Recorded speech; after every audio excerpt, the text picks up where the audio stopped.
The historic arrest of former President Rodrigo Duterte by the International Criminal Court has come as a shock across the world, especially in the Philippines and the supporters of the former president. In many ways, they look shell-shocked by the developments, namely the ability, almost seamlessly, by the Philippine National Police and the Marcos Jr. administration overall to seamlessly hand over former President Duterte to the ICC authorities. In the end, the legend caught up with the man. Perhaps believing too much, his own sense of invincibility, Rodrigo Duterte fell into the trap. He had the choice of staying in Hong Kong or in China under the protection of his former strategic patrons, but nevertheless, he chose to come back to the country, perhaps thinking that he could get away with it. After all, decade after decade, the Dutertes have enjoyed political and legal impunity. But with the patriarch of the notorious dynasty likely facing the rest of his life, either in trial or potentially convicted by the International Criminal Court, his supporters have been on the ultimate offensive. A detailed study by the Philippine Star has shown that just hours after Duterte's arrest, the disinformation machine aligned to the former president has been on an overdrive mode, targeting everyone, including activists, lawyers, analysts, or anyone independent-minded person who tried to support or at least explain the validity of the ICC warrant of arrest. No less than yours truly was one of the victims when my words, meaning my explanation of the grievances in Mindanao against Imperial Manila and my explanation of the enduring appeal of President Duterte in certain regions of the country, was completely taken out of context and twisted as part of what seems like a character assassination attempt. Unfortunately, for a lot of us who have been honest or have looked at the facts of the case when it comes to the Duterte legacy, we have been facing online harassment year after year after year. And in some cases, it was more than just online harassment. Lest we forget, former Senator Leila de Lima spent more than half a decade in detention on trumped-up charges, and she has been one of the biggest victims of this disinformation campaign by the former president and his supporters who tried to portray her as a supporter of drug lords, something that turned out as nothing more than a politically motivated fiction. So what should we do with this disinformation crisis? What should the Philippine authorities do to deal with the so-called troll farms? And what should we do to have a more democratic and pluralistic national discourse online? In order to discuss what are the potential initiatives, democratic, pluralistic, inclusive initiatives to move ahead to rid our country of this disinformation cesspool, we have a special guest.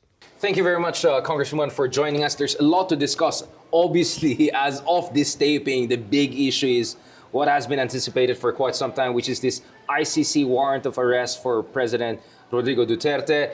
And of course, the SAR impeachment is still in the background in the sense that the two could be connected. But the reason we're really here is to discuss your advocacy against disinformation. Mm-hmm. And later on, we'll discuss how is this related, because disinformation is coming in as we speak. Questions about the jurisdiction of ICC, questions about whether the government is doing this right, questions about, Duterte is a victim of a witch hunt. So as we speak, there are clashes of narratives, and some would say clashes of disinformation-based narratives.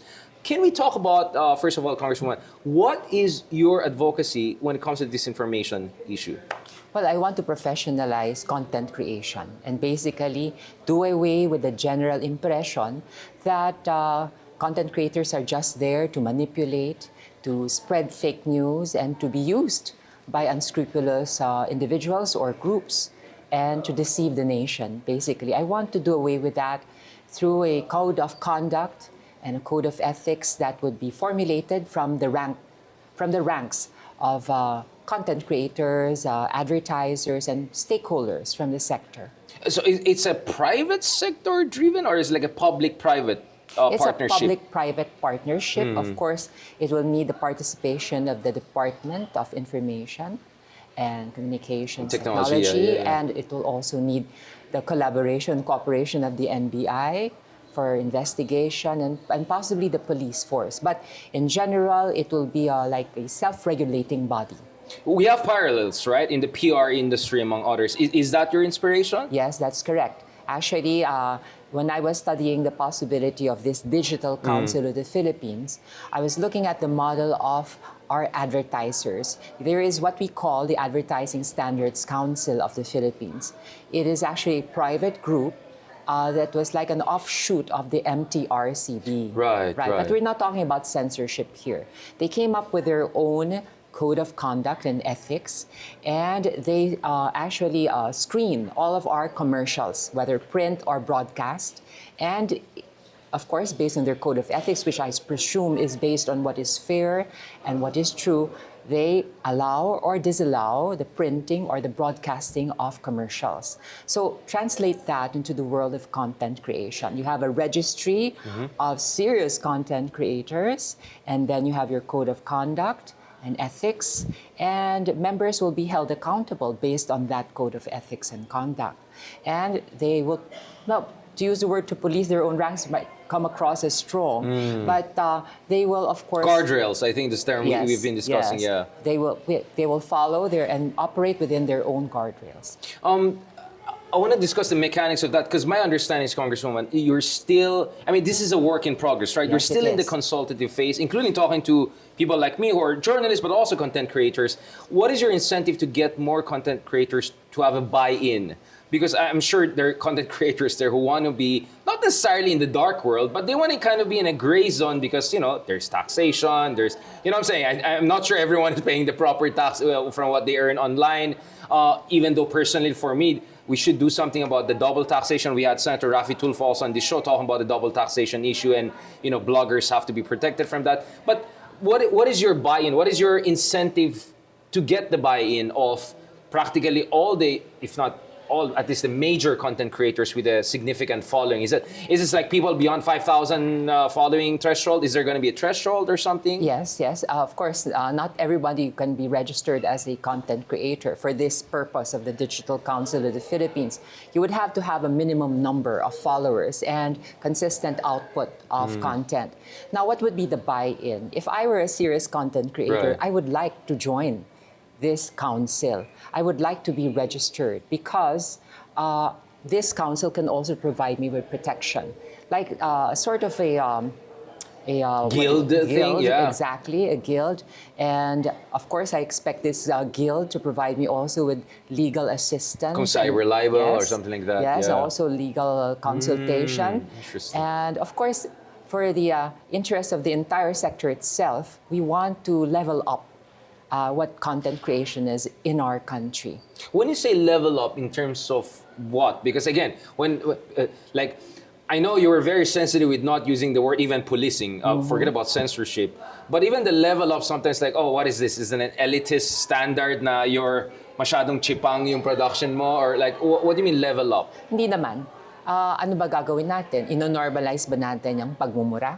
And while they're minors right. and children, if we are sensitive enough to exclude this type of content on television, on print, on the radio, why can't we do it on social media? I mean, like, is it normal to slut shame women, Right. to be misogynistic? I mean, You make rape jokes? yes, make rape jokes, Yeah. or to spread fake news. I mean, it should never be normalized. Now, the mere fact that this is a self-regulatory body is already a guarantee that our constitutional right to freedom of expression is guaranteed. You know, when I was studying the creation of this council, Right. it was very important for me as a journalist myself not to infringe on this sacred right to freedom of expression, freedom of speech. So I was researching and I found out that, of course, we all know that no constitutional right is absolute. And there comes a point when the government has to intervene.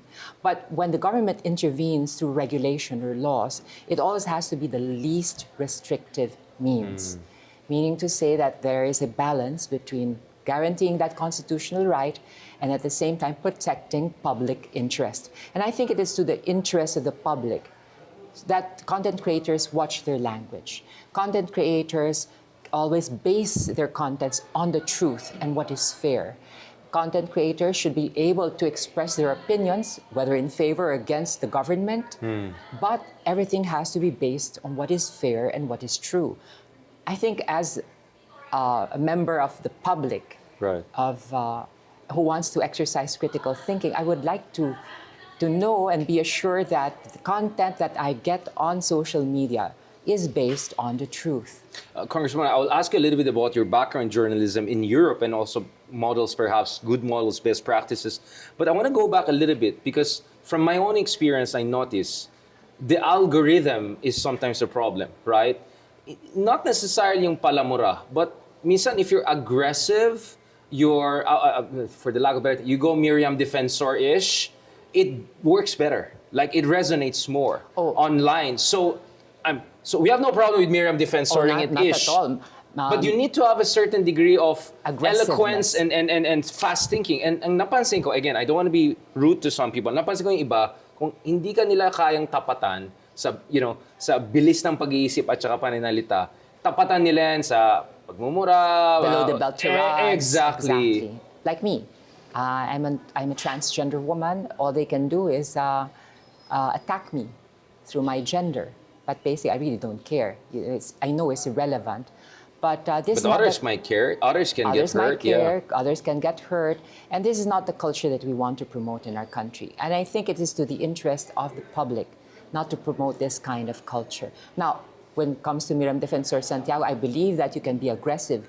But the late senator was never crass. She was not. She She was never not rude, crass. yeah. She was very intelligent, and she was fully aware that such fallacies, such as argumentum ad hominem, Yeah. are never valid. So this is what normally run-of-the-mill content creators resort to for lack of valid arguments. But it's not being snobbish. Hindi po tayo nagpapaka-espesyal o nagmamarunong. Ito po ang kulturang gusto nating palaganap lalo sa ating mga kabataan. Imagine raising a generation of men and women, boys and girls, na kapag wala na silang argumentong magamit, aatakihin ka personally, o mag-iimbento na lang ng balita o ng content. What kind of nation are we going to have in the future? Hindi yan ang gusto natin. So I really believe this is to the interest of the state and the public to come up with a self-regulatory body, to level up, as I say, what content creation is in our Professionalize country. it, yeah. It's good for everyone. And I think yung mahalaga yung sinabi niyo, yung issue ng legal protection. Dahil ngayon, kitang-kita natin, grabe, right and left. Pati nga ako, nang asar lang ako ng someone, I won't name names, gusto ako i-cyber libel. Come on, like it's becoming so ridiculous na weaponize even the threat of cyber libel. Na kahit, so kung ikaw wala kang legal team like us for instance, or ikaw wala kang, so anyone could be easily intimidated. Pero kung kasama ka sa isang guild, meron kang league of professionals and legal luminaries to protect you, then siguro you feel protected when you're exercising your right to self-expression and content creation, legitimate content creation. Yes, just like properly. journalists enjoy the protection and the guidelines that the Kapisanan of Broadcasters of the Philippines has formulated.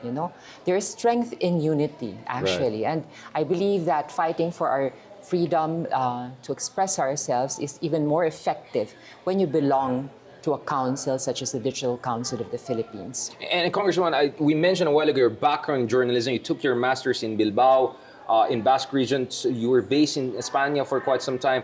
What are the best practices in those countries? Of course, democracies are different. U.S. is a complete different mess when it comes to Europe is quite a different environment. I didn't see many vloggers going around in Europe as in the U.S., but nevertheless, we're all democracies, so we can learn. Are there best practices in Europe that you have in mind as an inspiration for what you're saying? Well, to begin with, there is less incidence of violence against journalists. Right, of course. I would like to think that Spain, although a developed country, is more or less, it's more similar to the Philippines, no? Because of the Franco dictatorship and because polarization. of our shared Yeah. history, our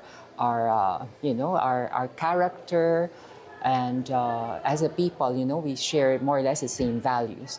So what best practices have I observed while living in Spain? Well, there is freedom of speech. And, they even welcome voices of dissent as opportunities to actually clarify things and settle things and prove their critics wrong. Right, right. From the government, you see. And they have laws in place also to protect that freedom of expression. Their constitution is quite clear. And of course, very important, there is always the rule of law, meaning to say that everyone is perfectly aware that no one, whether you are the president of a country, the son-in-law of the king, or a waiter in a restaurant, no one is above the law. So everybody fears the law and respects the law. So more or less, I don't know if that's translatable here in the Philippines. Yung rule of law, yeah, we're we're still a definitely work not in there. progress. That much I can say. Well, one thing came to my mind. Remember when President Trump, in his first iteration, he was bumped off the major platforms because of the January 6 incidents and all. And back then, Chancellor Angela Merkel openly came out and said this should not be left to tech companies. This is a decision that has to be consultative and open. There has to be a public participation. There has to be company because, while she could agree that, Trump was doing something crazy back then, potentially seditious, whatever, the fact is you don't want to leave that prerogative to just one side. And speaking of that one side, you said this is a public-private partnership. Where does the public side come in? Because you also need the buy-in of the major platforms. Yes. And in fact, the major platform right now in terms of growth and trajectory and demographic penetration is TikTok. It is not your usual big tech companies, it's TikTok, which also raises national security consideration, at least for people like me who have been, at least from my understanding, we're almost shadow banned and sometimes even banned for posting West Philippines related. So how do we get the buy-in of these platforms? Yes. As a legislator, I am perfectly aware that I cannot legislate the creation of this digital council. It should be an initiative from the sector itself. And hopefully they will hear me and be open to the idea of forming and creating a digital council of the Philippines. Where we can step in as legislators is actually to pass a law that will require social media platforms to flag fake news once the Digital Council of the Philippines has identified a certain content as fake or imbalanced or unfair. At least we will have that guarantee by law. Now, obviously, let's go to the meat of the discussion in the sense that, why are you doing this? Is this the offshoot of what happened in TRICOM? I mean, obviously, you have your background in journalism. Obviously, you have been at the forefront of, at least being a symbol of greater representation as far as the LGBTQ plus community is concerned. But you have also made it clear that, we cannot pigeonhole you. You stand also for your constituencies more than anything else. And that's your duty, of course, as a representative. But what I want to understand is why you're taking up this cudgels for this issue, because this is a very sensitive minefield issue, I would even say, because I'm sure there are a lot of people not happy with any effort to regulate the social media space, because many people are making money, or worse, they're actually politically scoring big points by spreading this information. Well, surprise, surprise. Geraldine Roman is not just about women's rights and gender equality. I am also in favor of freedom of expression, but at the same time upholding what is true and what is fair in society. And for the past years, in my three terms as a lawmaker, I've seen how three terms ka na pala. Yeah, you're right. Yeah. How fake news has been weaponized to shape the opinion of the public. And it really was a matter of concern for me, grave concern for me, because I was thinking, if we raise children and future generations whose opinions are shaped by what is false and what is unfair, what future awaits our country? This is something serious. This is something that it's not just a matter of being controlled or, I'm not even talking about the taxation issue here. I'm talking about a code of ethics and making this sector something that can be viewed as credible, reliable, and serious. Well, obviously, it's all about baselines, right? And some people don't like that best baselines. Well, let's be real about this. I know I sound too idealistic here. No, I want people to understand where is this coming from, right? Because it's not like out of nowhere ito. Ang konteksto po dito, at least this is the understanding we have, is that we saw an explosion of disinformation, and a huge part of that is really leaning towards one side of the equation than the other. And to be brutally honest about it, we see a lot of disinformation favoring the pro-Duterte narratives. You know what? were in the Congress Yeah. during Duterte time. Yeah. You talk about the fear factor, the Yeah. climate of fear. Yeah, well, to give you an idea, fake news can unseat a government or can get a president elected into power. You see, that is how powerful fake news is. And they are aware of it. Now, what do we do? Do we sit back and watch how our country deteriorates and how the future generations of our country are going to be affected? No, Right. we have to do something about it. Now, we have an ongoing investigation in aid of legislation in Congress. We call it the TRICOM. And we've been listening to the different stakeholders and we've been coming up with ideas. But I took the initiative and I Right. took it upon myself, to interview and go out of my way because this is something that I have been keeping deep inside and it is rather frustrating for me, especially during the last administration. We were living under a climate of fear and it was difficult to express your opinions. Now, this is the perfect opportunity. Yeah. As we fight for what is true, what is fair, and for the rule of law, might as well do it now. Well, the name of the president is Ferdinand Marcos Jr., and the Duterte camp is accusing him of being dictatorial or replicating what his father is bringing. But from what I hear from you and even opposition leaders like Leila de Lima is that there's more democratic space. And I would rather say there's more sanity right now for us to have this discussion. Alam mo, I isa don't think rin- we could have this discussion during Duterte time, to be No, honest. not at all. Alam mo, isa rin sa mga taktika na nagpapalaganap ng fake news is to accuse your opponent Gaslight. of your own sins. Gaslighting, yeah. Yes, gaslighting.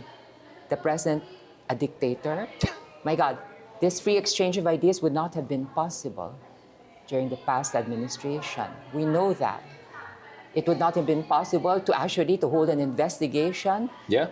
in aid supposedly of legislation at the Senate to find out if the president was a drug user.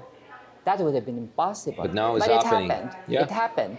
And then it would not have been possible to express, your personal opinions like you want to twist the head of the president or that you would want the president killed Yeah? in the past administration. That would not have been possible. And yet you have a president who has kept quiet for the Yeah. longest time, but there's a limit to everything. And sometimes, I think he did that because he knew that sooner or later, justice follows and catches up with you. Speaking of justice follows and catches up with you, I mean, as we speak, there's a deluge of disinformation or misinformation. Because, misinformation is like some people just don't understand what's happening. But some of it is really disinformation systematic, which is because as of this taping, President Duterte is in the custody of the Philippine government, and there is huge speculation that he will be whisked away to Den Haag or The Hague in the coming hours, if not days. Again, there's no assurance of that, but that could be one scenario. So there's a lot of misinformation and disinformation out there that this is either an exercise in dictatorial practices. This is the Philippines succumbing or bowing down to a foreign power, apparently white men's court, although may Costa Rican doon, may Japanese doon. We know that actually these are international courts. There's also a lot of, that this is fake news na hindi naman totoo na talaga ng laban, na may EJK victims, na, there were a few mistakes here. So for me, it's a combination of misinformation and disinformation. And the reason why this is important, right? Because if enough people are receptive to the wrong information on the ICC issue, this could turn out not as a question of justice, this could turn out as a politically polarizing issue that could further push this country down the drain, right? I mean, you could imagine a situation whereby kaysa matuwa mga Pilipino na finally at least may isang korte na may pake at may kakayahan to do something about it, because honestly, domestic courts didn't do their job, to be honest about it. Kaya nga ICC came in under the principle of complementarity. Suddenly what could happen is that, this is a new dictatorship, this is that. So perhaps, or more than perhaps, your advocacy is even more important, because the facts of the case should be. It's okay to disagree with the president. I do with the president. I disagree with the president. I disagree with the administration on some issues. But you should do it. You're entitled to your facts, not your own alternative facts or opinion, right? Well, let's set the record straight, because the facts can be easily twisted by unscrupulous individuals and groups. The fact is, here we are talking about the rule of law and belonging to a community of nations that recognize the rules-based order. Sa madalit salita, naniniwala po tayo na dapat nananaig lagi ang mga batas. Dahil yan lamang ang tanging garantiya ng bawat mamamayan, whether rich or poor, in power or not, na magkakaroon siya ng hustisya. Saan ibabatay ang katarungan kung walang batas, kung hindi natin kikilalanin na dapat manaig ang batas?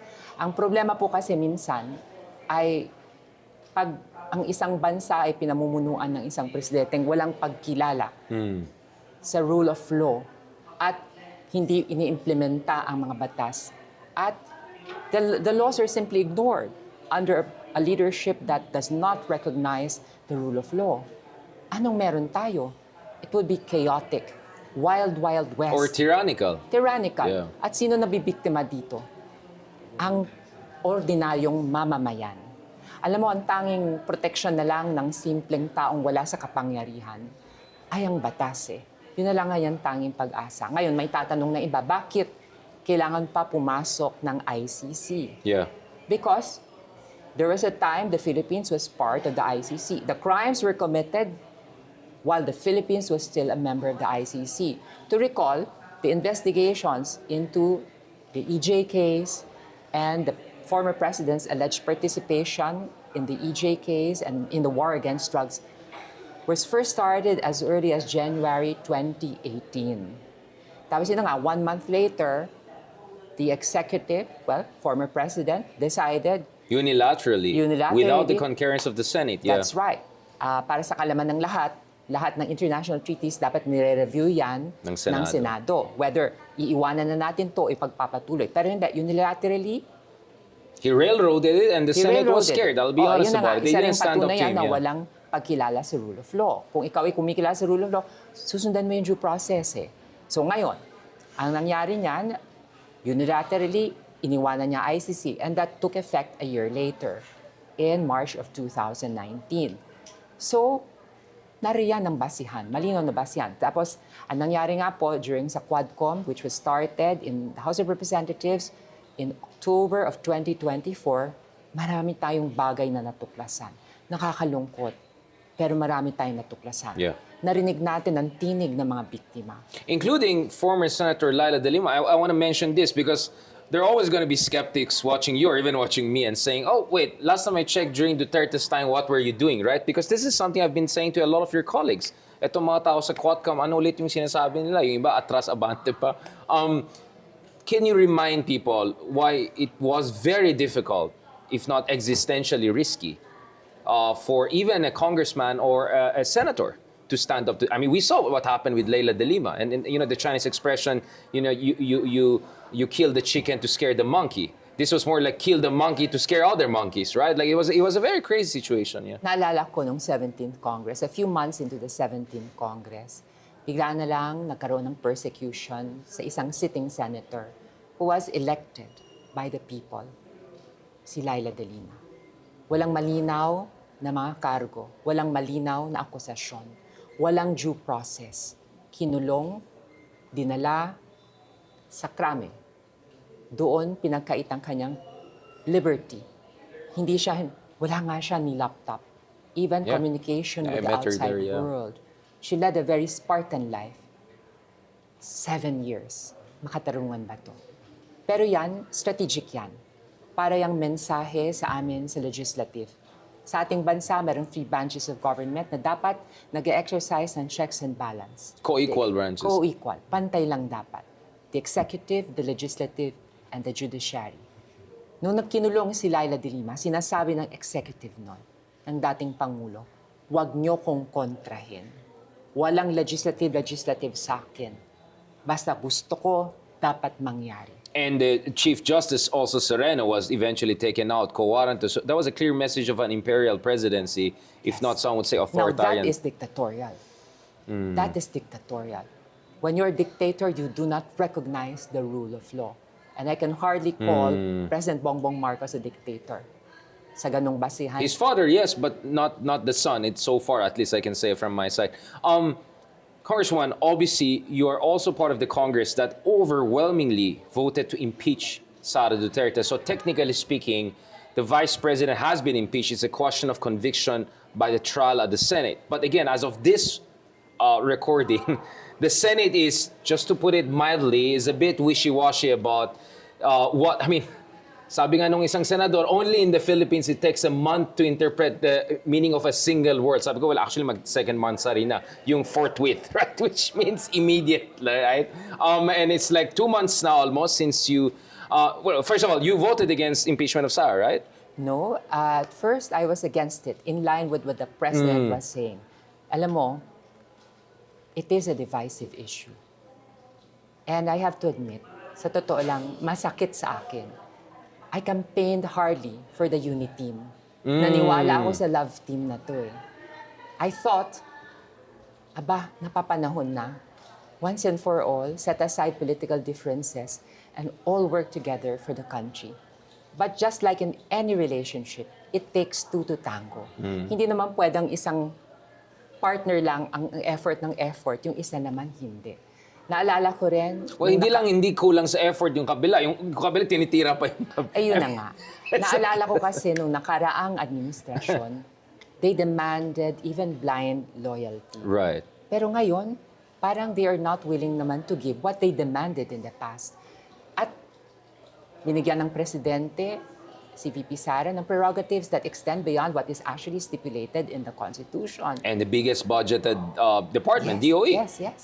She was allowed and she was encouraged to participate and row in the same direction, the same way that they demanded that former Vice President Leni Robredo cooperate. And they took measures once they suspected that she was being disloyal. Yeah. Accusations that were never proven because she is a woman with clean intentions. I've always maintained Yeah. that. But going back to VP Sara, I was surprised. Bakit all of a sudden, she wanted to twist the head of the president simply because hindi siya nagbigay ng relo dun sa isang graduation ceremony. Tanong, ito ba ang trabaho ng president? Mamigay ng relo? Malay mo, regalo ng misis niya yung relo. Right. Lagot siya pag pinamigay niya yun. Oh yeah, I remember that. Oh my O, God. diba? Medyo mahal yata yung relo. Like, I wouldn't give too much relos.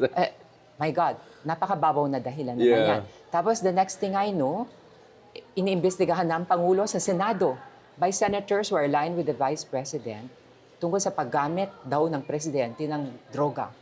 Oh yeah, you mean the Polvoron hearings? Yes, even Right. with an AI-generated video. Yeah. That is the height of fake news. Deepfake, yeah. Yes, Deepfake, yeah. yes, deepfake. So ngayon, ano ginawa ng presidente? Tumahimik lang siya. Tumahimik. Oh, napakabuti. Maybe he was waiting for the Vice President to reach out to him. Dahil sa isang relasyon, communication is the key. Iniintay mo, umaasa ka pa rin.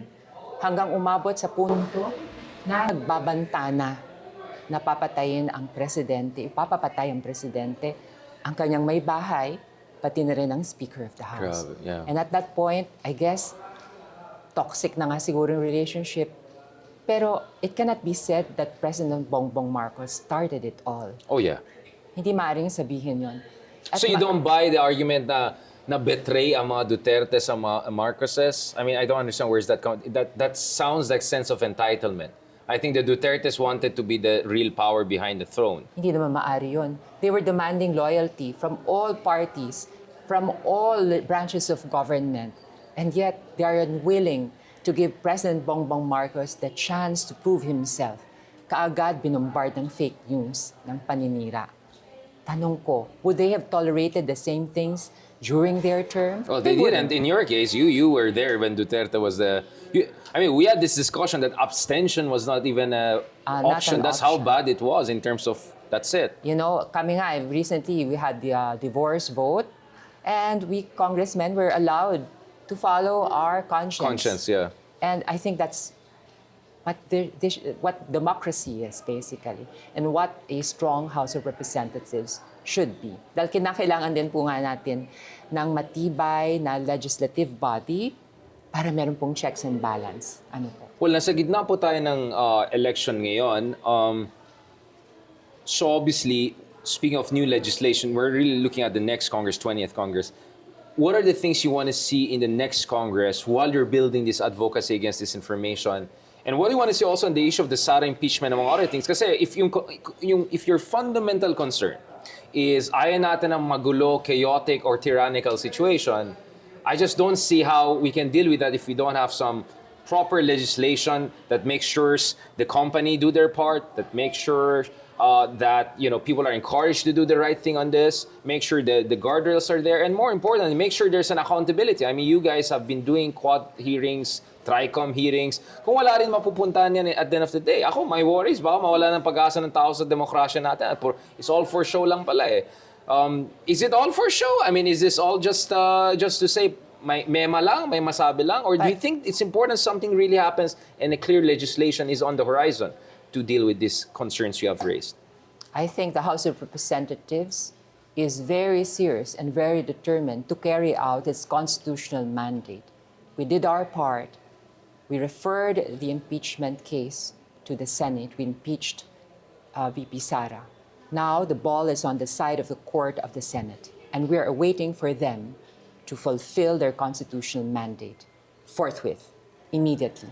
I can hardly call July 30 forthwith. That's 5 months from February 5, which is when we impeached the Vice President and referred the case to the Senate. So wala akong pagdududang itutuloy-tuloy na yan ng prosecution team namin. Naghahanda po sila at naglilikom kung maaari pa ng mga panibagong ebidensya bukod pa sa mga nalikom nila during the Quadcom hearings. Now, why is this important? Is the aim to divide the nation? It is not. Is the aim to serve political purposes? Well, the impeachment case itself and the impeachment process is a political process. The Constitution recognizes that.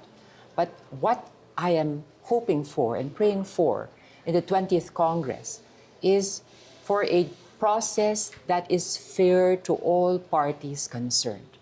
When I talk about the rule of law, hindi lang po ito selective rule of law para po sa prosecution. Dapat mabigyan din ng pagkakataon ang defense, ang kampo ni VP Sara, na explain ang kanilang side at magpresenta rin ng ebidensya. Ang dasal ko rin po na magiging objective ang ating mga senator judges.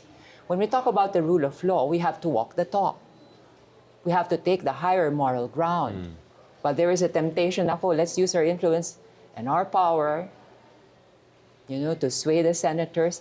It is my firm belief that they will be objective about it and that there will be due process and respect to all parties concerned. Ito po ay bahagi ng rule of law at ng due process. I mean, we always hear that truth, will prevail, that the arc of history will bend towards justice. But again, I have a hard time believing that if it's a cesspool of disinformation, right? So it's That's very right. important that as we move most likely into the trial, whether it's the next 3 months, where it's the 4th monthsary rather than 4th week, by June, July, mahalaga na by the time the trial starts, people have a chance to really see the facts of the case and see how each side, because this is not your normal court proceedings, right? It's a political process, but in a very democratic sense, right? Yes. It's a live, parang streamed, a judicial exercise with clear political implication. But I mean, Sara Duterte is someone with a democratic mandate, so it's important that she's. Yes. Kaya for me, I'm looking already 4 months ahead and saying, you want to make sure once this debate happens, people look at the facts of the case. Well, hence Hindi the- yung disinformation and counter Hence the misinformation. importance of mainstream media. Yeah. Television, radio, print, sa pag Are we still relevant? Because like some Oo people are naman. saying baka hindi na kami relevant. Ano na lang, bloggers na lang ngayon. I think taong bayan nakikinig pa rin sa mainstream media, Right. sa balita. At mahalaga na to keep themselves informed and to follow. Sabi ko nga, I won't be around in the 20th Congress. I'm just going to stay home, get a big bowl of popcorn, and watch. Pero still praying na everything will be objective and fair and follow due process. So mahalaga po ito, keep ourselves informed and for me to report the truth. Now, what we can expect will be a barrage of fake news. Yeah. We can expect that. But how do we combat fake news? With the truth. We cannot combat fake news with fake news. We have to take Yeah. the higher moral ground, to have the moral authority to even talk about the rule of law and truth and fairness. And is there a specific legislation you want President BBM to prioritize in the next Congress? Because his next son, he can lay out that legislative priority, right? This is going to be his legacy year, or Yes. years rather, ahead, yeah. Yes. I want the president to help our farmers. At sana, kausapin niyo yung mga senador na dapat niyang kausapin para maipasa na mga batas na matagal nang iniintay ng ating mga farmers. Tulad ng amendments to the rice tariffication law, which I'm so sorry to say, hindi siya nag-work. It has Right. worked against our farmers. It worked for the middlemen. Yeah, Yep. exactly. I also want the president to attract investors to our country. And I guess this is one way, one sure way of attracting investors, by showing to them that there is rule of law in our country. Because, no investor would want to enter into a country where there is arbitrary interpretation or implementation of the laws. They want a climate of security and stability. I want the president to also prioritize health and education. Kung ano man ang anomalya or irregularities of PhilHealth should be addressed bravely. Let us take the bull by the horns and fight for the interests of the ordinary citizen. I find it cruel and inhumane that Filipinos who are poor are, it's like being faced with a death sentence. Yeah. Pag na-diagnose kang may sakit at mahirap ka, hindi to makatao. I would like the President also and Congress to prioritize marginalized sectors. Alam niyo, importante itong proseso impeachment. Uusad yan. Yeah. Prosecution team namin, ilan bang kasapi dyan? 10 yata, no? Right. 10. O uusad yan. But Congress can multitask. Yes. In the same way that it's given attention to what is important, upholding the rule of law, it can also give attention to other primordial issues, such as the transport sector, food security, farmers' rights, women's rights, LGBT rights. The whole works. Kinakailangan itong gawin ng ating Pangulo with the 3 years left in his administration. And he cannot afford more distraction with disinformation and chaos and destabilization. On that clarion call, thank you so much, Congresswoman Thank you. Geraldine Roman, for that comprehensive discussion.